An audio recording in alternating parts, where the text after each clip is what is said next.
काय नाही थोडं उठू नका प्लीज, जागा सोडू नका.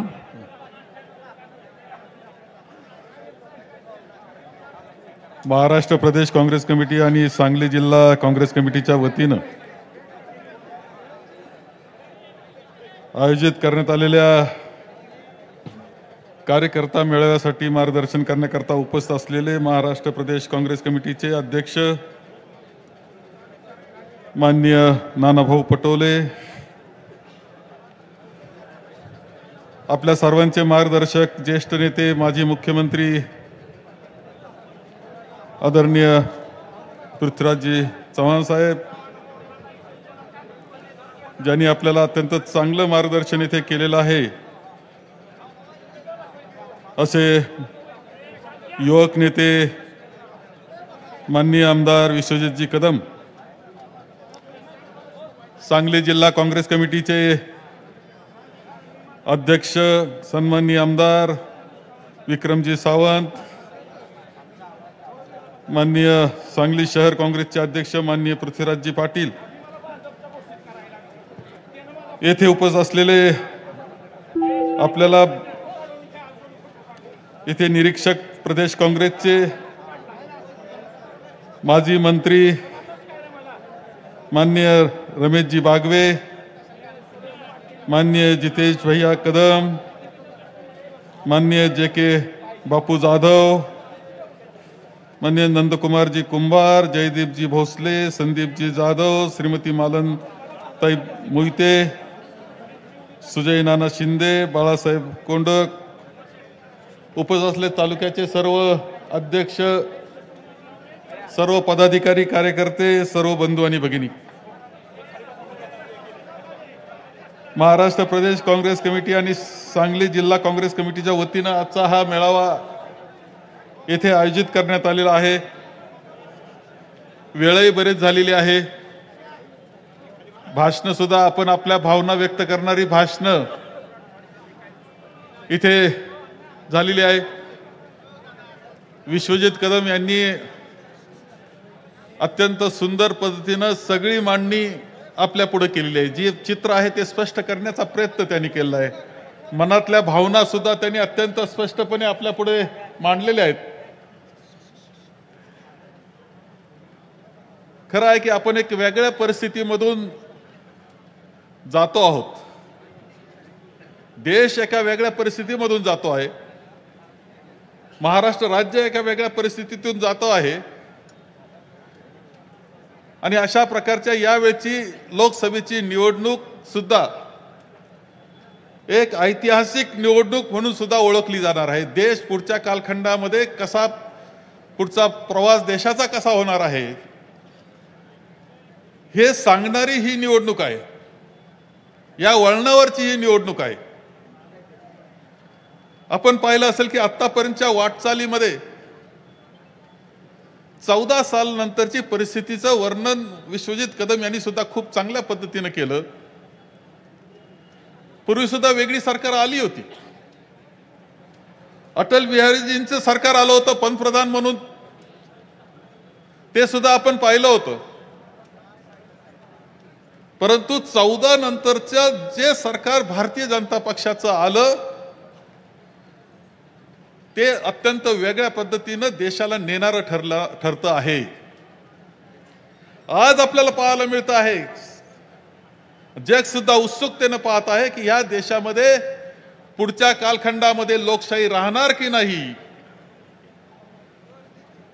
ही राज्यघटना पुढच्या कालखंडामध्ये राहणार की बदल हिच्यामध्ये होणार आणि देश पुन्हा एका वेगळ्या वळणावर जाणार काय, ह्या सगळ्या प्रश्नांचे उत्तर ह्या निवडणुकीमध्ये ठरणार आहे. म्हणून ही ऐतिहासिक वळणावरची निवडणूक आहे.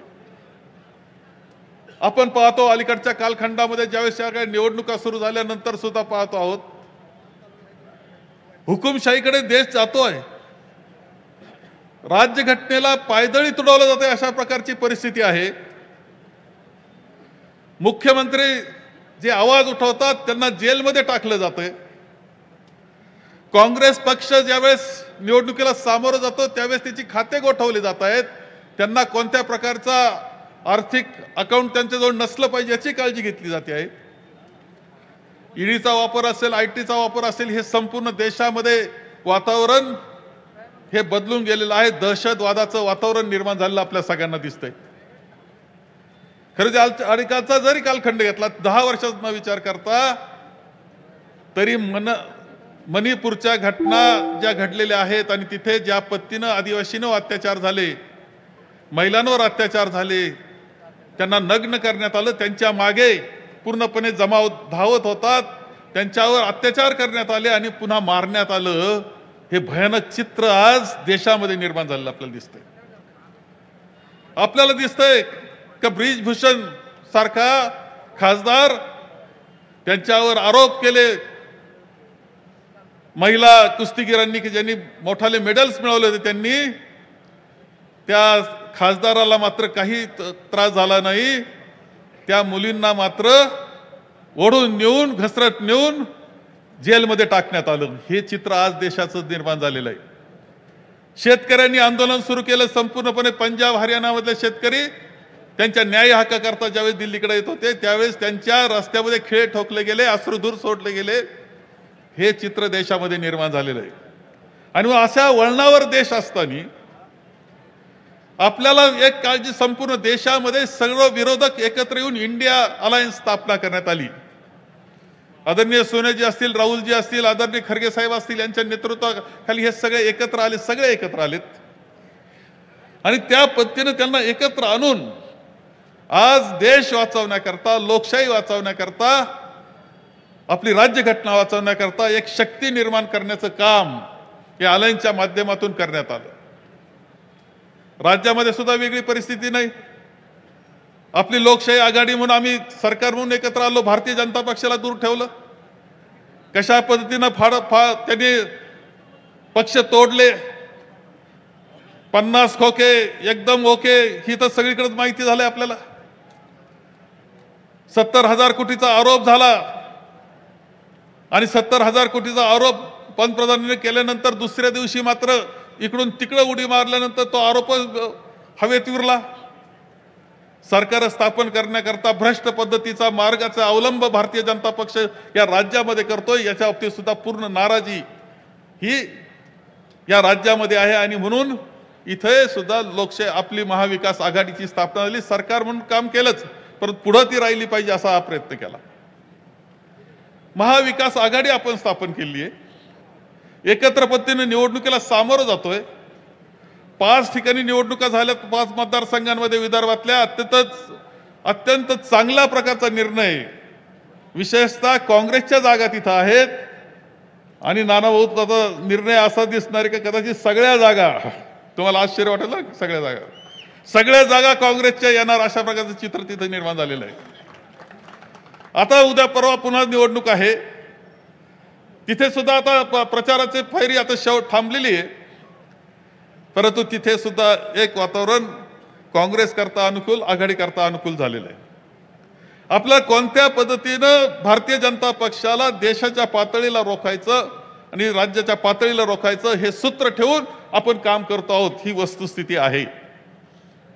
आणि ह्यावेळेस ज्या वेळेस आम्ही राज्य म्हणून हे सगळं नियोजन 48 जागांचं करत होतो, त्यावेळेस एकत्र बसणं साहजिक आहे की 3 पक्ष एकत्र, मित्र पक्ष होते पण त्यांचा विषय नाही, 3च पक्षांचा विषय झाला. मित्र पक्ष मदतीला, 3 पक्षांच्या जागा वाटपाचा हा विषय होता.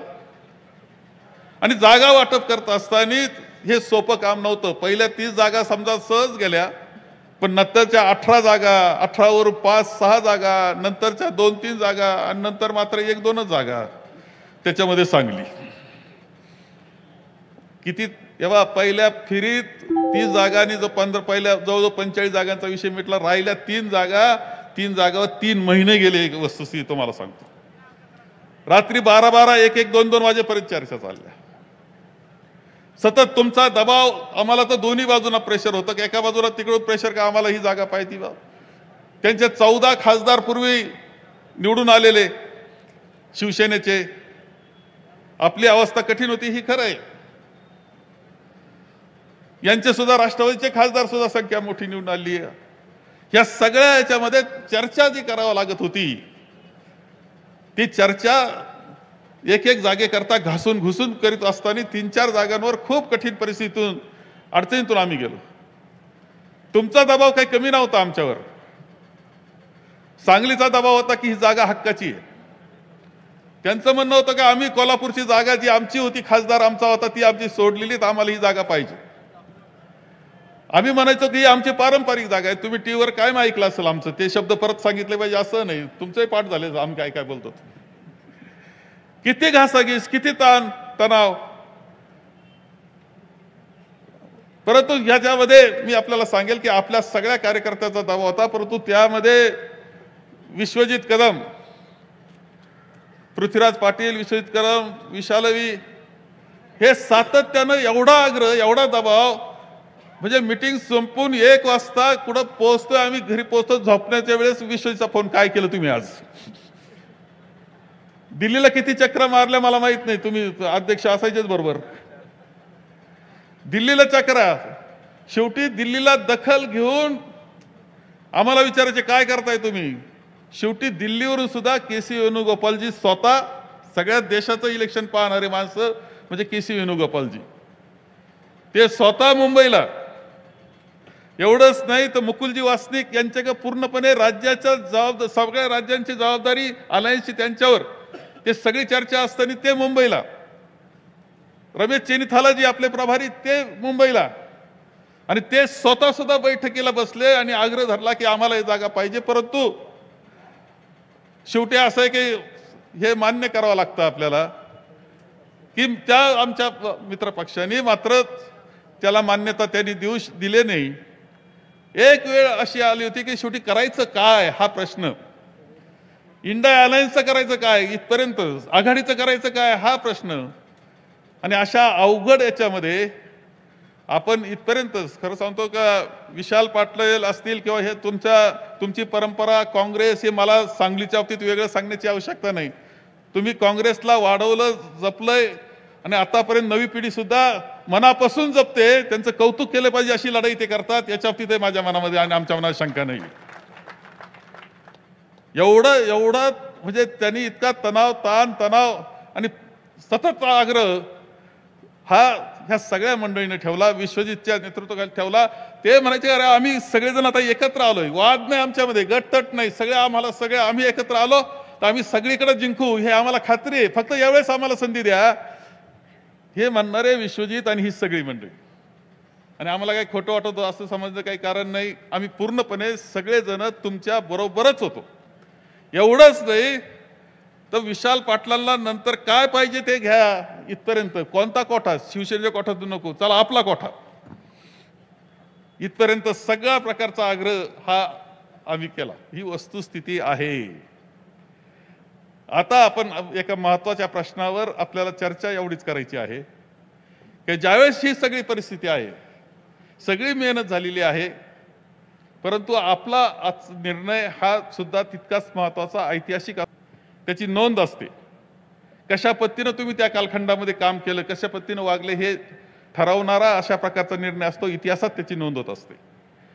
आपण आघाडी म्हणून, इंडिया अलायन्स म्हणून आहेत, अनेक ठिकाणी अडचणी झालेल्या आहेत. तुम्हाला सांगतो इथं नाहीये, अनेक राज्यांमध्ये काँग्रेसला अशा अडचणीला सामोरं जावं लागलं. शेवटी त्यांना इंडिया अलायन्स हे सगळ्यांना बरोबर घेऊन जायचं होतं.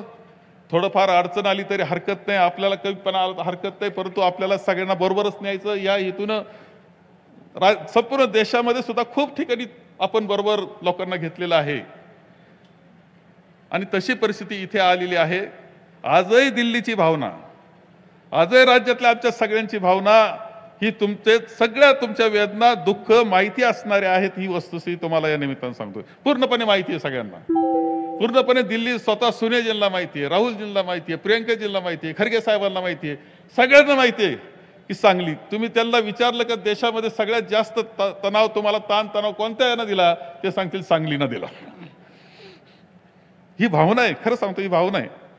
परंतु ज्यावेळेस आपल्याला ऐतिहासिक अशा पद्धतीच्या निर्णयाची वेळ येते, त्यावेळेस काल सुद्धा मांडलं, राहुलजी काल बोलले, ज्यावेळेस येते त्यावेळेस तुम्ही कसे वागले याला महत्व आहे असं माझं मत आहे. आघाडी म्हणून आता उरलेल्या 43 जागांच्या निवडणुका चालू आहेत. सगळे पक्ष फिरतायत, आपणही शिवसेनेच्या उमेदवारांकरता जात असतो, ते आपल्या निर्णया उमेदवारांकरता येतात. पवार साहेब तर आता सगळीकडे फिरतायत आणि ताकद देण्याचं काम करतायत. शेवटी कशा करता करतोय आपण? त्याचा उद्देश एकच आहे शेवटी, की राज्यामधून आणि देशामधून भारतीय जनता पक्षाला हद्दपार करणे ह्या उद्देशाने सगळे लढत असतील तर माझ्या मते त्यामध्ये आपलाही सहभाग असला पाहिजे आणि त्याकरता आघाडी म्हणून आपण सगळ्यांनी साथ द्यावी एवढीच विनंती करतो आणि माझे 2 शब्द संपवतो. धन्यवाद साहेब. ज्यांच्या उपस्थितीने इतरांनी आपण सामर्थ्यशाली असल्याची भावना निर्माण होते ते राज्याचे अभ्यासू नेते, राज्याचे माजी मुख्यमंत्री